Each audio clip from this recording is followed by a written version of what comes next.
Tinungo ni Julia ang nagyayelong Tibet headquarters ng Demonic Order upang ipasuri at ipagamot ang lason sa katawan, ngunit ang pagsusuri sinabi ng matanda na walang anumang lason ang dumadaloy sa katawan ng babae. Ginamit na ng matanda ang lahat ng alam niyang paraan upang madetect ang anumang kapangyarihan na bumabalot sa lason, ngunit wala siyang makita na anuman na nangangahulugang nadaya siya ng ating bida. Sinubukan pang suriin ng matanda baka sakaling isa itong uri ng parasite ngunit wala din siyang natagpuan. Hindi naman makapaniwala si Julia dahil walang paniwala siya na mamamatay siya sa loob ng 1 linggo kung walang antidote. Nakita niya kung paano nahirapan ng husto ang ambassador sa ginawa ni Kang Wu, ngunit bukod doon ay wala ng ibang ebidensya na merong lason ng alak. Hindi maisip ng babae kung bakit ganun na lang siya napaniwala ng tuso nating bida, at bakit may kakayahan itong magbigay ng hirap sa isang tao sa pamamagitan lang ng mana gayong hindi ito player at ordinaryong tao lang. Hiningi ng babae mula sa matanda ang bote ng alak ng ininom nila. Binuksan niya ito upang suriin sa pagbabaka sakaling makahanap ng kasagutan. Ngunit nang amuyin ni Julia ang natitirang alak sa loob, bigla na lang siyang natulala at hindi agad nakapagsalita. Sa kabilang banda sa gitna ng meeting iminungkahi ni Kang Wu kay Gaia na simulan na nila ang paghahanda para sa digmaan. Ayon sa kanya dahil nangako na ng suporta ang pinuno ng iba't ibang bansa, ang dapat nilang paghandaan ay ang digmaan sa pagitan ng Guardian at Demonic Order. Hindi naman agad ito sinang-ayunan ni Gaia dahil hindi pa nila matukoy ang kinaroroonan ng mga ito. Gayunpaman hindi nagpatinag si Kang Wu at ipinilit ang kanyang mungkahi, matapos matagpuan ang isa sa mga lokasyon ng Demonic Order. Suot pa niya ang band-aid na inilagay ni Lilith sa daliri, habang nakangiting sinabi na ang headquarters ng mga Chinese na Demonic Order ay matatagpuan sa kabundukan ng Tibet. Samantalang sa isang banda walang ibang naamoy si Julia mula sa bote ng alak kundi amoy ng dugo.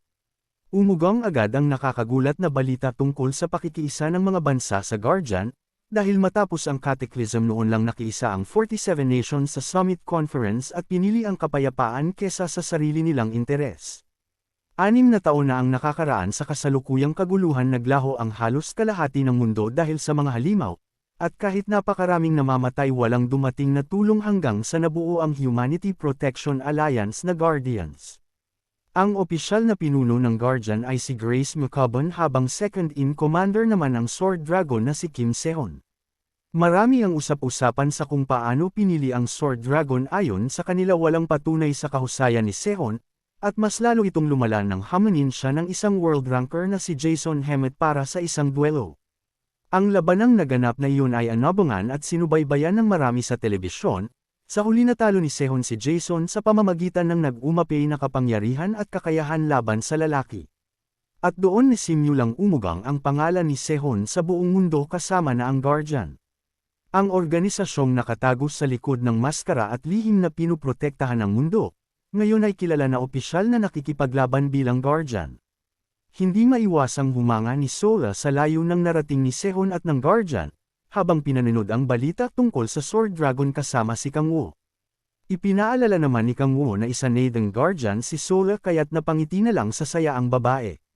Bawat player mula sa iba't ibang nation na sumali sa Guardian, ay inilagay sa squad base sa kanilang traits at posisyon sa katinulungang mag-insayo. Napabilang si Sola sa Skywolf Squad kasama si Sehon, Taeso, Chao Yanzhou, at Baek Hwayon at si Sehon ang nakaisip ng pangalan ng kanilang squad. Matapos ipaalam sa mundo ang tungkol sa Guardian naging mabilis ang kanilang paglago, hindi na din nila kinailangang manatiling kakaunti upang mas marami ang maging protector. Sa gitna ng tagumpay nila ikinaiinis naman ni Echidna ang patuloy na pagbabalita tungkol kay Sehon at sa Guardian, dahil hindi niya magawang makapanood ng paborito niyang anime. Nilingan naman ni Kang Wu si Gaia saka itinanong kung hindi ba ito komportable sa kanyang pagkakaupo.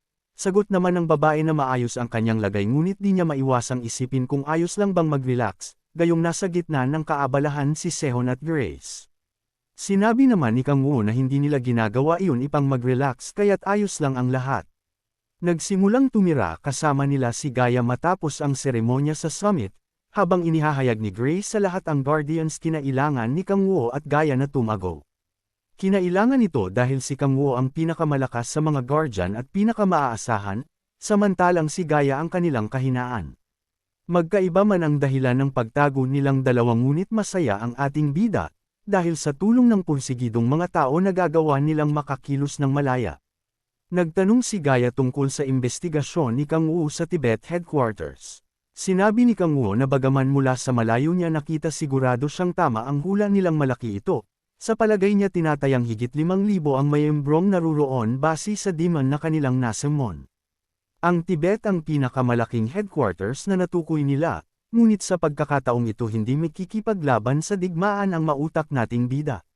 Sinabi niya kay Gaia na kahit hindi siya makipaglaban manunood siya mula sa unahan, kaya't wala nang nagawa si Gaia kundi mapabuntong hininga. Alam ni Kang Wu na posibleng isipin ni Gaia na walang puso ang kanyang pasya, ngunit paliwanag niyang ito ang nararapat. Alam ni Kang Wu na magiging madali ang laban kapag siya ang nanguna sa labanan at kakaunti ang magbubuwis ng buhay, gayunpaman pinaliwanag niya kay Gaia kung paano minaliit ng mga pinuno ng mundo ang laban sa demonic order.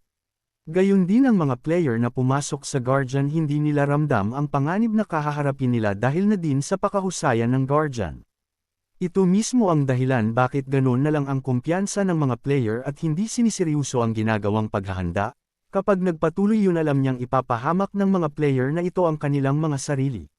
Layunin ni Kang Wu na ituro sa mga hambog na player kung gaano nakakapangilabot ang demonic order at mga demons, kahit na sa prosesong iyon maraming dugo ang dadanak sa lupa. Nakita ni Kang Wu kung gaano nalungkot si Gaia kaya sinabi niyang maraming paraan para buksan ang kamalayan ng mga player, ngunit walang kasiguraduhan kung anong klaseng mga halimaw ang lilito sa hinaharap at kung magagawa ba niyang harangan yun ng mag-isa. Kaya't kailangang magpalakas ng mga players upang mapanatili ang kasalukuyang kapayapaan. Nasa isip ni Kang Wu na kailangan nilang makalikha ng 30 world rankers, dahil sa ganung level lang magkakaroon ng kabuluhan ang kanilang atake sa Demon Princess. Kinuha ni Kang Wu ang kamay ni Gaia at pinaalalang sa kanya nang galing na ang dugong bubuhos mula sa kanila ay magdadalang liwanag, habang sa kabilang banda halos magkulay talong si Sola na nakatingin sa magkahawak na kamay ng dalawa. Seryusong sinabi ni Kang Wu na ang digmaang paparating ang magpapatunay sa mga salita ni Gaia, nang mag-inag yun tuluyang inalis ni Gaia sa isip ang mga agam-agam. Matapos ang 2 buwan nagsimula ang madugong sagupaan ng demons at guardian sa Tibet. Animoy mga hayok sa laman na sumusugod ang mga player dahil na din sa pabuyang makakamit na katumbas ng 500,000 dolyar kada demon. Habang papasugod minaliit nila ang mga demon at sinabing bastardo, at naisip na sobra ang pabuyang ibibigay ng Guardian para lang sa mga mahihinang demon.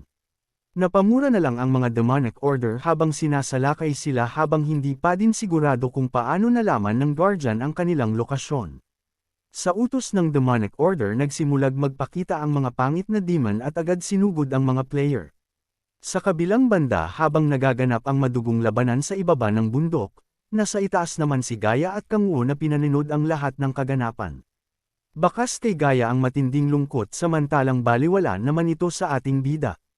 Ang mga sumugod na player para ambushin ang Chinese headquarters ay mula sa squad na nakumpleto ang basic training, nasa 10,000 ang kanilang bilang at pinakamahuhusay na nasa 7th stage ng kanilang awakening. Sinamantala ni Kang Wu ang pagkakataon at lihim na pinalabas ang gluttony sa kanyang katawan, saka sinimulang higupin ang demonic energy mula sa napapatay na mga demons. Sinabi ni Kang Wu kay Gaia na hindi masasayang ang pagbuwis ng buhay ng ibang player, dahil ang dugong dadanak ang magbibigay ng lakas at tatag sa pakikipaglaban. Saad niya kay Gaia na para ito sa kapayapaan ng mundo, habang walang kaalam-alam ang babae sa kanyang ginagawang paglamon. Ilang sandali lang inactivate ni Kang Wu ang Soul Reaper habang kinukumbinsi si Gaia na tama ang kanilang desisyon mas lalo niyang pinalawak ang power of gluttony. Pilit na nilalabanan ng kumagnating bida ang kanyang pagnisi, habang isinisiksik sa utak na halos hindi siya makahinga makita lang ang bawat pagdanak ng dugo ng mga player na handang magsakripisyo ng kanilang buhay. Sinasabi niya sa isip na sobra ang kanyang kalungkutan na halos maiyak na, ngunit taliwas ang kanyang ginagawa na patuloy lang sa pag-devour ng mga bastardong demons na pinagpapatay ng mga player. Halos tumulo ang laway ng bastradong si Kang Wu na nilalantakan ang masaganang piging na inihain sa kanya ng walang kamalay-malay na mga player.